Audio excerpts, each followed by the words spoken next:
clase, antes de la vacación, hemos hecho la curación de las heridas por primera intención, donde eh, este tipo de heridas o este tipo de lesiones por primera intención eran especialmente un ejemplo de heridas quirúrgicas, las heridas quirúrgicas que no han tenido contaminación, que no han sido infectadas, esas se curan por primera intención. Y todas aquellas heridas que no son contaminadas, que no tienen infecciones, se curan por primera intención. Y por supuesto que ahora vamos a ver la curación por segunda intención, que se van a repetir muchos pasos, pero hay una características exclusivas de la curación por segunda intención, como por ejemplo, como tienen aquí en el título, las cicatrices van a ser contraídas, lo cual no pasa eso en la curación de primera intención. Las cicatrices no están contraídas, ¿sí? Bueno, veremos cuáles son esas características exclusivas de la curación por segunda intención. Como verán aquí, se presentan generalmente en aquellas lesiones tisulares que son muy extensas, donde se ha perdido mucho tejido por lesión, por necrosis, etcétera. Eh, Ejemplo de ese tipo de lesiones tisulares extensas con pérdida del gran tejido son los abscesos, absceso hepático, absceso cerebral, las úlceras y las necrosis isquémicas, donde evidentemente se presenta gran destrucción de tejido, especialmente del tejido de sostén. Eh, este, Cuando hay este tipo de lesiones tisulares extensas con destrucción del tejido de sostén, entonces, especialmente a nivel de la piel, hay una combinación de la curación por regeneración y cicatrización. Recordarán que la curación por regeneración se presenta especialmente en aquellos tejidos cuyas células parenquímatos tienen capacidad de división, ¿no es cierto?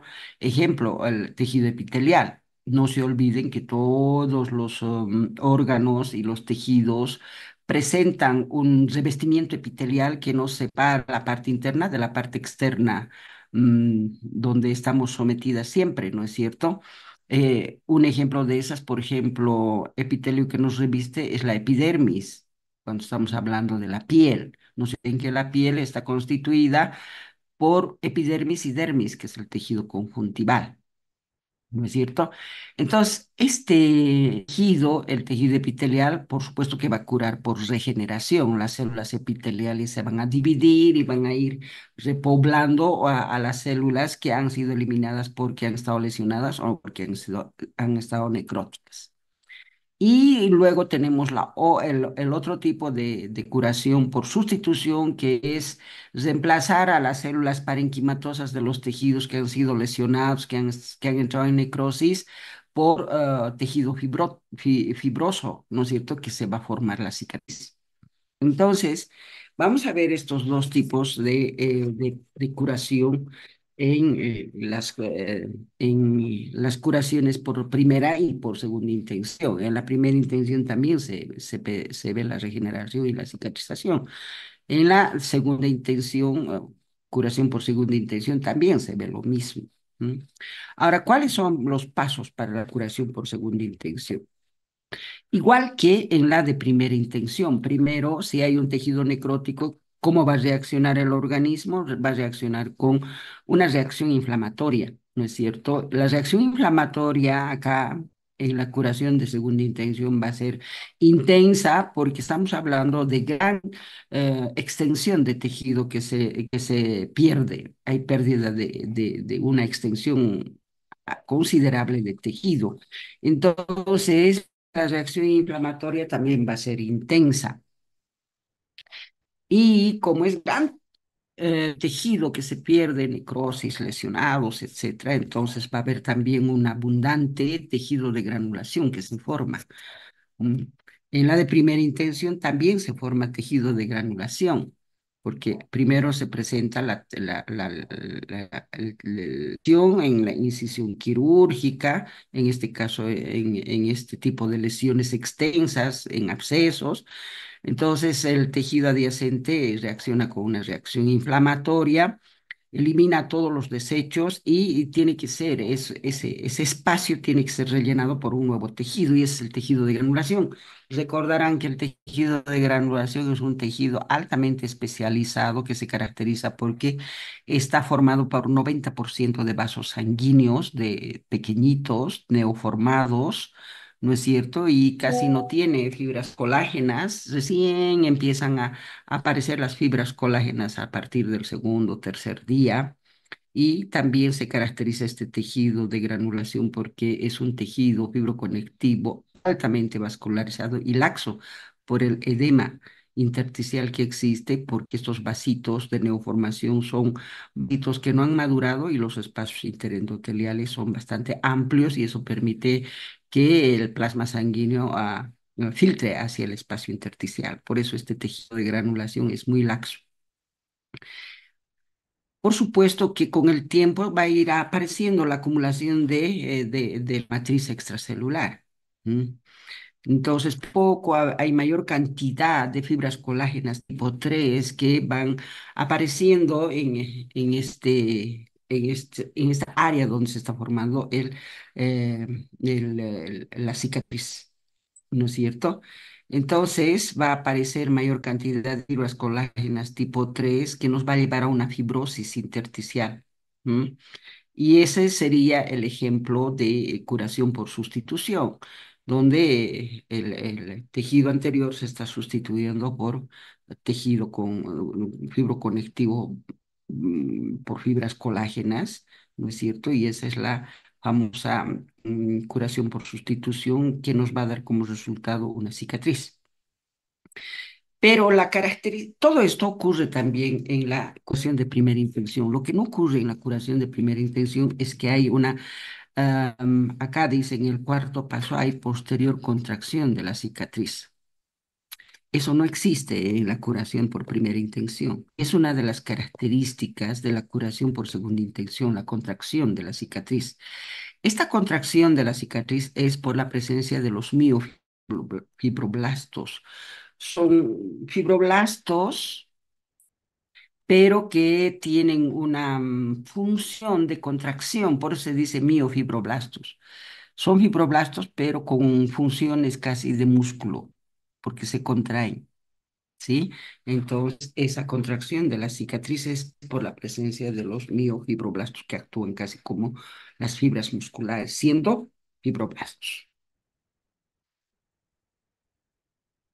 Ahora, veremos cuáles son las características de la curación por segunda intención. Ya les he dicho acá de que una de las características de la curación por segunda intención es es la contracción de la cicatriz por la presencia de los miofibroblastos. Veremos otro tipo de curaciones características de la curación por segunda intención.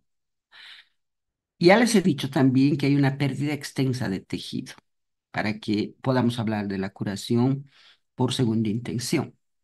Entonces, como hay una gran pérdida de tejido, se pierde pérdidas extensas de tejido, tiene que haber una mayor cantidad de coágulos de fibrina, ¿no es cierto? Entonces hay más hemorragia, entonces los coágulos de fibrina son en mayor cantidad, hay más exudado, más residuos necróticos y mayor reacción inflamatoria para eliminar tanta cantidad de tejido necrótico, los residuos, los exudados de fibrina, todos se tienen que eliminar, ¿no es cierto?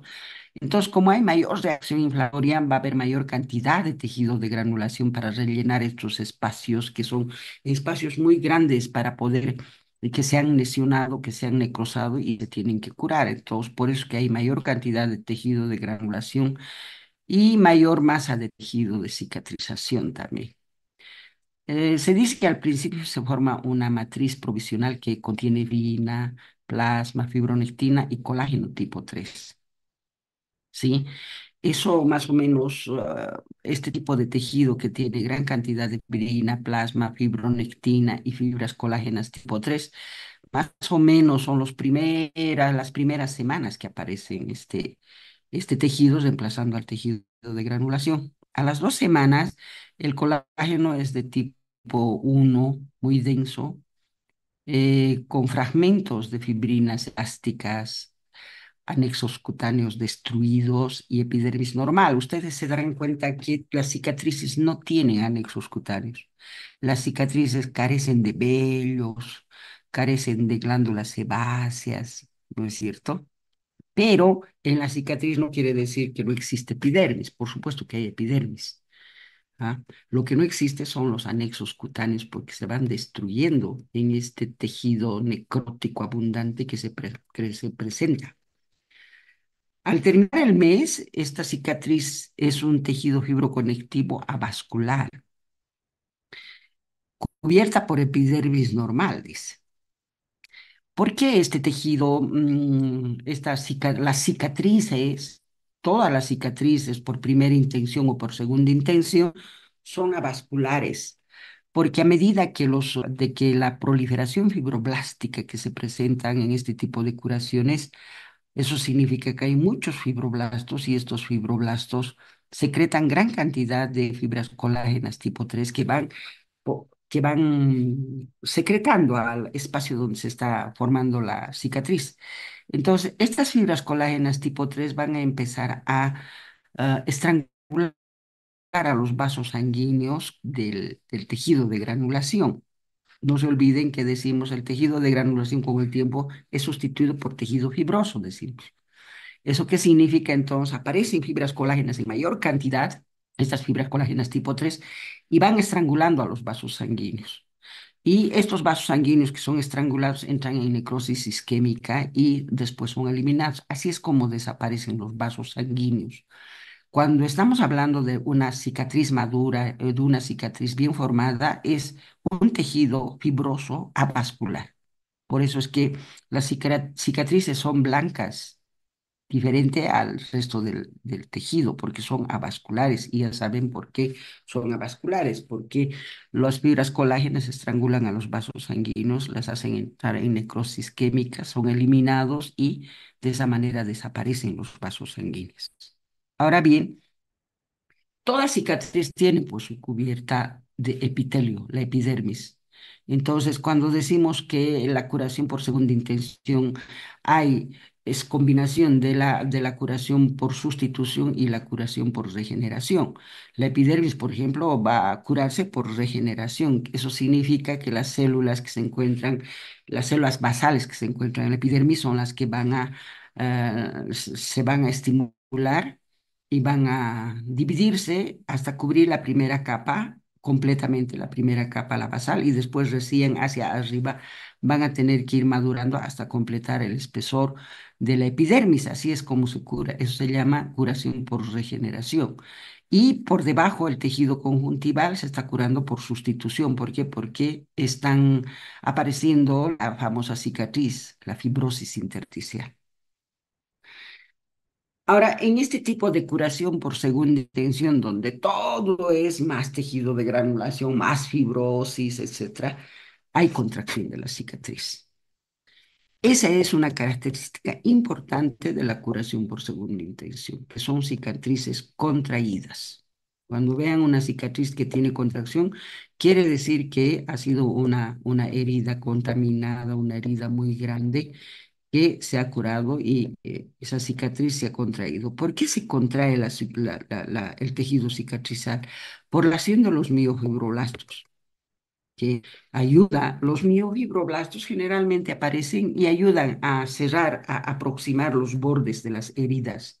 Pero en el caso de la curación por segunda intención, esta aparición de los miofibroblastos son abundantes, como todo es abundante, y eso permite de que los miofibroblastos van a unir los bordes de la herida y de esa manera van a permitir de que se contraigan estas heridas. Esa es la característica más importante de la curación por segunda intención. Por supuesto que también es importante decir que hay más tejido de granulación, más tejido destruido, más reacción inflamatoria y todo aquello. Acá está, este es un podríamos decir, una figura para que puedan entender mejor la curación por primera intención y la curación por segunda intención. Todos en piel. Miren, a las 24 horas que tenemos, esta es una incisión quirúrgica. A las 24 horas se presenta la incisión quirúrgica y empiezan a estimularse el sistema de la coagulación para hacer el coágulo sanguíneo, que es el tapón hemostático, ¿no es cierto? Y aquí hemos visto que se forma la costra. ¿Qué es la costra? Es la deshidratación que se presenta del coágulo sanguíneo, ¿no es cierto? Esa es la costra. ¿Para qué? Para poder separar el medio ambiente de todo la incisión quirúrgica o toda la lesión, para que no se contamine. Entonces es un protector esto de la costra, que es deshidratación del coágulo sanguíneo. Pero estamos hablando de coágulos sanguíneos donde van a haber glóbulos rojos, fibrina, plaquetas. Esos elementos tienen que ser eliminados, ¿no es cierto? Además, hay también lesión, pues, de las células de los tejidos por la incisión quirúrgica se lesiona. Escasa cantidad de lesión tisular hay acá, pero hay. Por eso es que se instala la reacción inflamatoria para eliminar todos las plaquetas, la fibrina, las células lesionadas, todo eso. Entonces, a las 24 horas se presenta la reacción inflamatoria. ¿M? Una vez de que se está eliminando todos los desechos, todos los tejidos necróticos, las fibrinas, todo eso, miren, esta es la curación por regeneración y esta es la curación por sustitución. La curación por regeneración está en el epitelio, lo que les decía, primero se cubre, miren, primero se cubre la capa basal, ahí está. Aquí hemos visto que hay lesión y aquí hay células que no han sido lesionadas. Estas células que no han sido lesionadas se estimulan, se dividen y van migrando hasta la parte media, hasta cubrir toda la parte basal. ¿M? Y una vez que se cubre la parte basal, miren, estas células de la capa basal se dividen y van madurando, madurando, madurando hasta completar el espesor de la epidermis. Esa es la curación por regeneración. Y lo que está ocurriendo por debajo de la epidermis, a nivel de la dermis, es la curación por sustitución. ¿M? Ahí está. Una vez de que se eliminan todos los desechos por la reacción inflamatoria, inmediatamente empieza a formarse el tejido de granulación. El tejido de granulación se caracteriza porque hay mayor cantidad de vasos sanguíneos de neoformación. Esos vasos sanguíneos recién formados es a partir de los vasos sanguíneos normales existentes en el tejido adyacente, ¿m? Por ciertos factores de crecimiento de endotelio vascular, factores de crecimiento plaquetario, todos esos factores de crecimiento estimulan a las células endoteliales de los vasos sanguíneos que le permite dividirse y cuando se dividen, dice en el libro, se dividen y van poniéndose adelante la célula por ejemplo, esta célula endotelial se ha dividido en dos. Una va a ir adelante y la otra atrás. La que se divide es la que siempre está adelante. Esa se divide otra vez, una va adelante y otra atrás. La que se divide siempre es la que está adelante. ¿M? Entonces, es una característica de la estimulación de las células endoteliales para la formación de los nuevos vasos sanguíneos. Ahora, hay estimulación de los vasos sanguíneos, pero estos vasos sanguíneos tienen que tener un conducto y para la formación del conducto se tienen que estimular las metaloproteináceas, que son esas enzimas que modulan los tejidos, que moldean los tejidos. Entonces, esas metaloproteináceas van a abrir conductitos y esos conductitos van a ser recubiertos por las células endoteliales y ahí tienen los nuevos vasos sanguíneos formados. El tejido de granulación de 3 a 7 días dura el tejido de granulación. Van desapareciendo los neutrófilos, después van apareciendo los macrófagos, ¿no es cierto?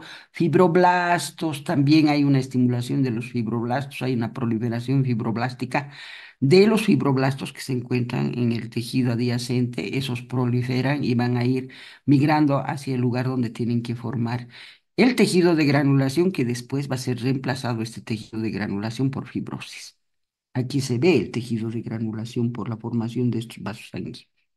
Y aquí, mira, a las semanas, el tejido de granulación aquí nos está diciendo que dura hasta 7 días, después es reemplazado por tejido fibroso. Esa es la curación por sustitución, unión fibrosa.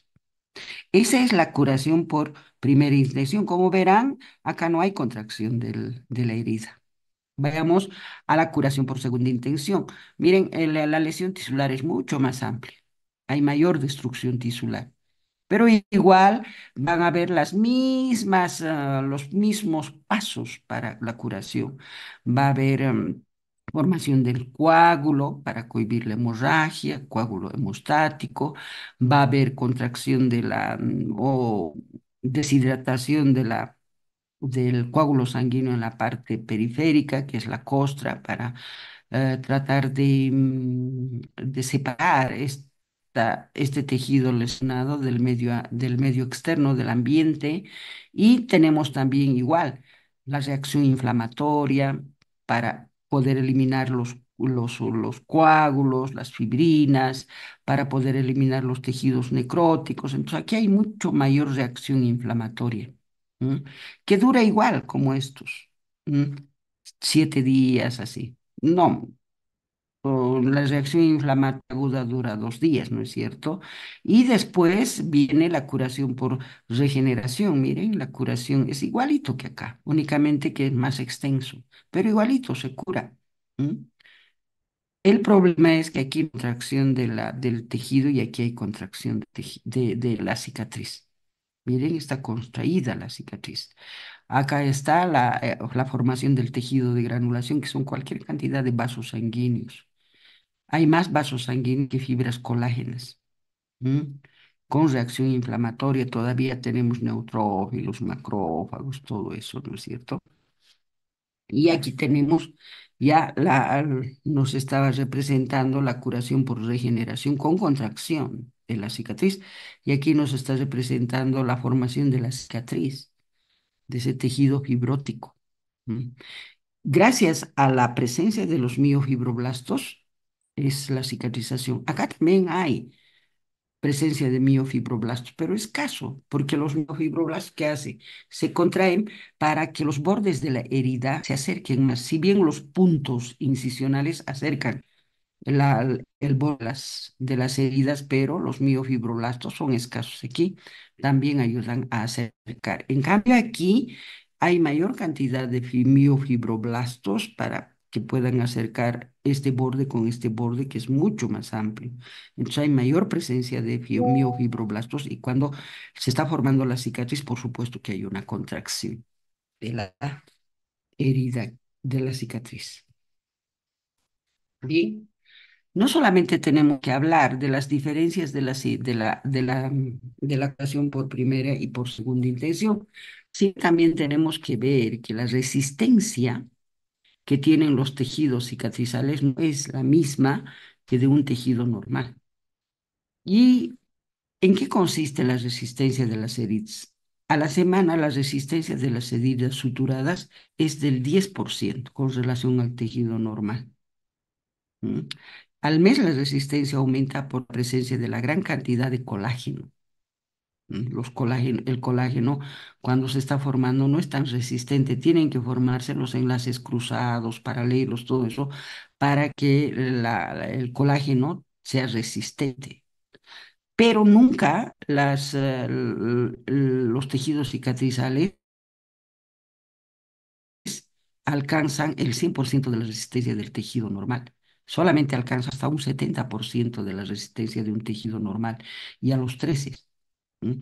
Acá nos dice a los 2 meses el colágeno sufre modificaciones estructurales y aumenta el tamaño y la fuerza tensil de las fibras colágenas.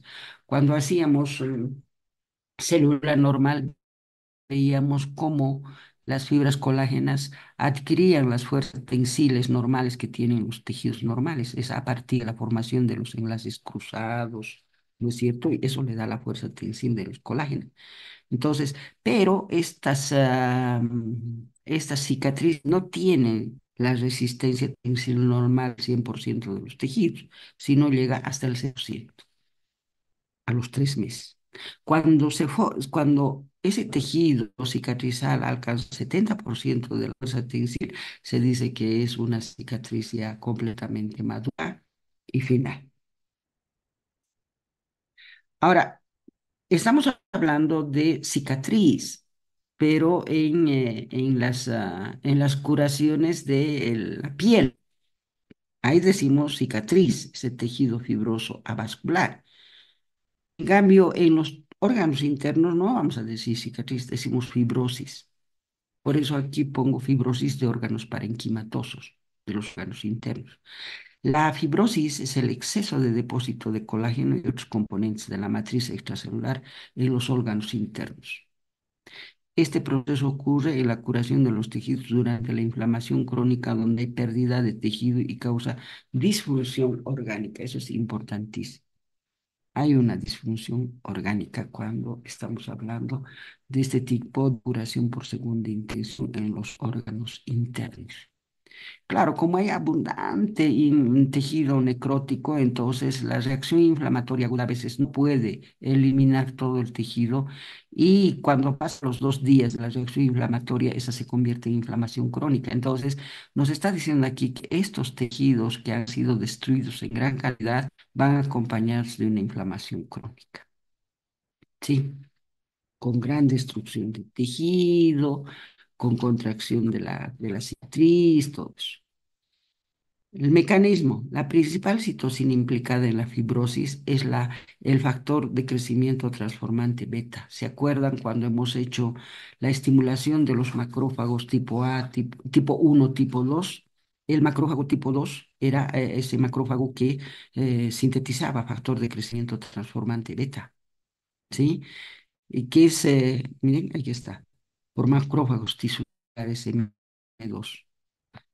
Es- Estos macrófagos tisulares M2 son estimulados por tejido necrótico, pero también tenemos el factor de crecimiento transformante. Este factor de crecimiento transformante beta no solamente van a estimular a la fibrosis, a la formación de la fibrosis, sino que estimula la proliferación fibroblástica.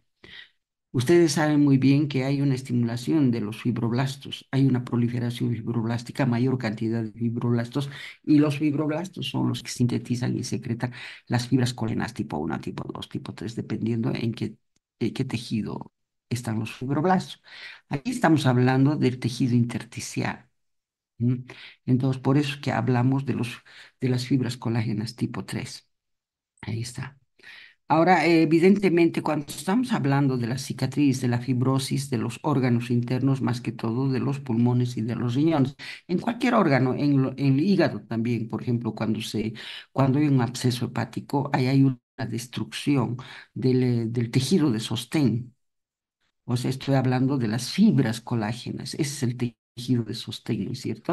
Entonces, cuando hay esa destrucción del tejido de sostén en los abscesos, esos abscesos tienen que ser curados por sustitución, por, por fibras colágenas. Los hepatocitos que han sido necrosados van a ser eliminados y esos hepatocitos van a ser sustituidos por fibras colágenas tipo 3. Mm. Entonces, cuando este factor de crecimiento transformante beta estimula a la proliferación de los fibroblastos, mayor cantidad de fibroblastos y mayor síntesis de fibras colágenas para la fibrosis intersticial en pulmones, en riñones, en abscesos hepáticos. Acá nos está diciendo qué tipo de células producen colágeno en el hígado. Las células estrelladas. Ahí no vamos a decir, son macrófagos, pero esos macrófagos tisulares se llaman células estrelladas. Este es el ejemplo. Acá tenemos epitelio. Miren, este es el epitelio normal. Hay una lesión tisular, pérdida de la integridad del epitelio y lesiones limitadas. ¿M? Y lesiones limitadas quiere decir que se van a curar por regeneración. Ahí está, estas células que están lesionadas, estas se estimulan y se dividen y se van aproximando hasta completar toda la hilera de la célula epitelial. Eso es regeneración. Y aquí tenemos lesión repetida o grave, donde hay pérdida de eso, igual hay regeneración, pero hay formación de tejido de fibrosis intersticial, porque va a afectar más al tejido de sostén. La membrana basal está lesionada, las fibras colágenas del tejido intersticial también han sido destrozados, lesionados, ¿no es cierto? Y hay un reclutamiento, dice, y diferenciación de los fibroblastos, esta es la proliferación fibroblástica. Esa proliferación fibroblástica hace de que haya mayor cantidad de fibras colágenas para que se forme la fibrosis intersticial, que es la curación por sustitución. ¿Cuáles son los factores que perjudican la curación de las heridas, infecciones? Cuando una herida, por ejemplo, herida quirúrgica se ha infectado, se retrasa la curación. La diabetes. La diabetes, ustedes saben que es un trastorno metabólico que retrasa cualquier curación, cualquier cicatrización. El pie diabético, por ejemplo, aparecen úlceras que son bien difíciles de curar. ¿M? Entonces, esos son los factores que perjudican la curación de las heridas. El estado nutricional igual, si hay carencia de proteínas, la vitamina C es importantísimo para que pueda ayudar a la curación de las heridas. Inhibe la síntesis de colágeno y retrasa la curación, la cicatrización. ¿Ah? Los glucocorticoides, miren, los glucocorticoides tienen un efecto antiinflamatorio. ¿Por qué? Porque inhiben la síntesis del del factor de crecimiento transformante beta. Ustedes saben muy bien que esta es la responsable para que haya fibrosis, entonces va a haber disminución de la fibrosis. ¿M? Pero en las infecciones de la córnea es beneficioso utilizar glucocorticoides. ¿Por qué? Porque los glucocorticoides disminuyen la fibrosis. ¿M? Entonces, como disminuye la fibrosis, disminuye la opacidad de la córnea cuando hay inflamación en la córnea. Porque si no se utiliza glucocorticoides, una inflamación de la córnea va a poner opaca la córnea. Por eso es que se utilizan los glucocorticoides porque estos inhiben la presencia de fibrosis o la formación de fibrosis. Ujú. Pero en los otros tipos de curación por fibrosis no es beneficioso porque hay una cantidad de fibras colágenas mucho más resistente la curación por sustitución, ¿no es cierto? Factores mecánicos también es importante. ¿Cuáles son esos factores mecánicos? Por ejemplo, cuando se ha terminado la cirugía, se aproximan los bordes de la herida quirúrgica con puntos, ¿no es cierto? Tienen que estar bien uniditas los bordes de las heridas quirúrgicas para que puedan curarse. Entonces, a veces se desprenden los puntos. Eso se llama dehiscencia. La dehiscencia de las suturas retrasan la cicatrización. La mala perfusión sanguínea, claro, si no hay buena irrigación sanguínea, por supuesto que va a retrasar la curación de las heridas también. Y los cuerpos extraños también perjudican a la cicatrización. ¿Cuáles son las enfermedades que cursan con trastornos fibróticos? La cirrosis hepática, usted sabe muy bien que en la cirrosis hepática, ¿qué hay? La cirrosis hepática es por lesión de los hepatocitos, ¿no es cierto? Por ejemplo, un hígado graso, los hepatocitos se llenan de triglicéridos, se llenan tanto que a veces revientan los hepatocitos. ¿M?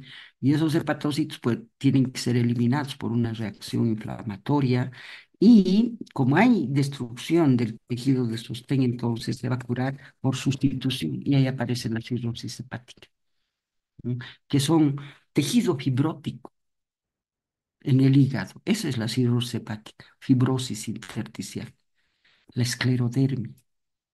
Es un problema inmunológico la esclerodermia, donde los tejidos se vuelven más rígidos por la gran cantidad de fibras colágenas que aparecen en todos los órganos, en la piel. ¿M? La fibrosis pulmonar idiopática inducida por fármacos también. Eso también, la fibrosis, ustedes saben muy bien, cuando estamos hablando de fibrosis pulmonar, es que los pulmones igual estuvieran acumulando muchas fibras colágenas como cicatriz, esa es la fibrosis pulmonar. Igual que en la cirrosis hepática son cicatrices. ¿No? La neumoconiosis, por ejemplo, también en la neumoconiosis es por partículas de metal, de sílice que se depositan en la pared en el parénquima pulmonar. Y estas sustancias no son eliminadas por los macrófagos porque los macrófagos no tienen enzimas. Entonces se quedan en el pulmón y son sustancias extrañas al tejido. Entonces, la respuesta del tejido pulmonar a estas sustancias extrañas es reacción inflamatoria, ¿no es cierto? Ah, y en esa reacción inflamatoria estamos viendo que cuando es una reacción inflamatoria de larga data, se va a curar por sustitución. Por eso que ahí también existe fibrosis pulmonar en la neumoconiosis. La complicación sería esa, a la neumoconiosis, la fibrosis pulmonar. Ahora hay anomalías de la reparación de los tejidos también. ¿Qué quiere decir? Que en este proceso de reparación de los tejidos van a haber ciertas patologías, anomalías. Uno, formación inadecuada del tejido de granulación o la cicatrización. Por ejemplo, que no ha llegado a...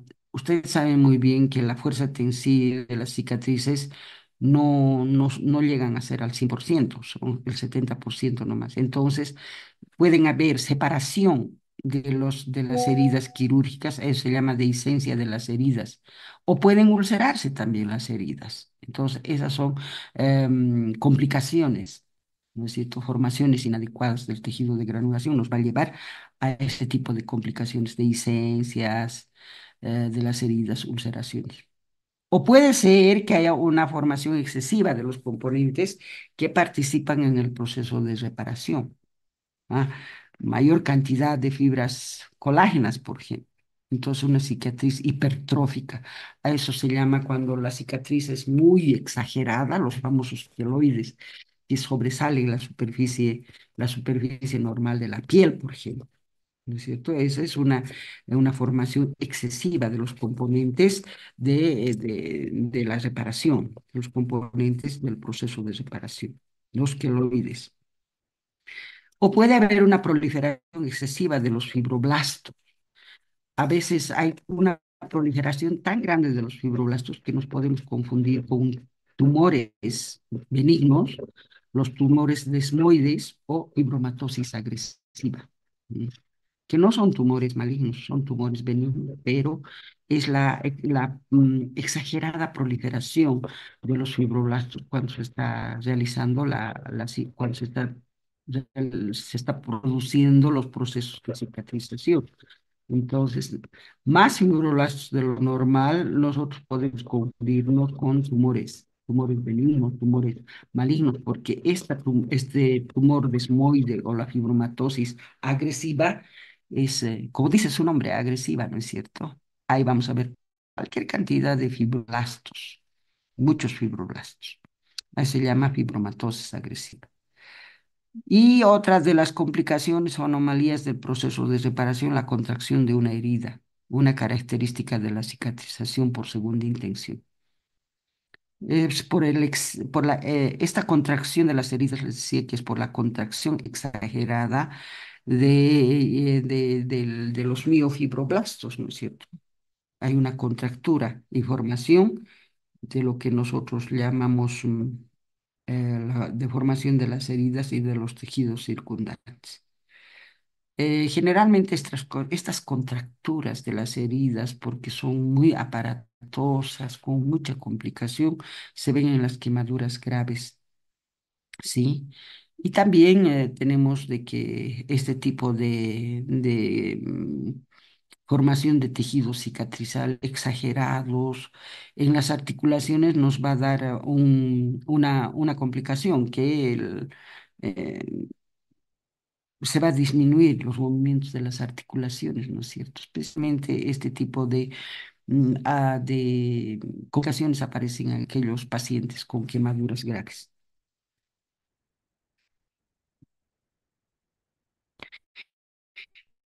Bien, muchachos, con esto hemos terminado lo que tema de curación de las heridas. Hemos hecho reacción inflamatoria aguda, crónica, curación de las heridas por primera, por segunda intención. Hemos visto cómo es el tejido de granulación, el tejido fibroso, etcétera, etcétera. Desde el miércoles vamos a pasar al tema de alteraciones, trastornos hidrohemodinámicos. Ahí vamos a ver enfermedades tromboembólicas, el shock, vamos a ver el edema, qué es edema, qué es derrame, qué es hiperemia, qué es congestión, etcétera, etcétera. Sí, ahora vamos a, sí, ya se va a terminar el Zoom y terminamos aquí la clase. Nos vemos el miércoles.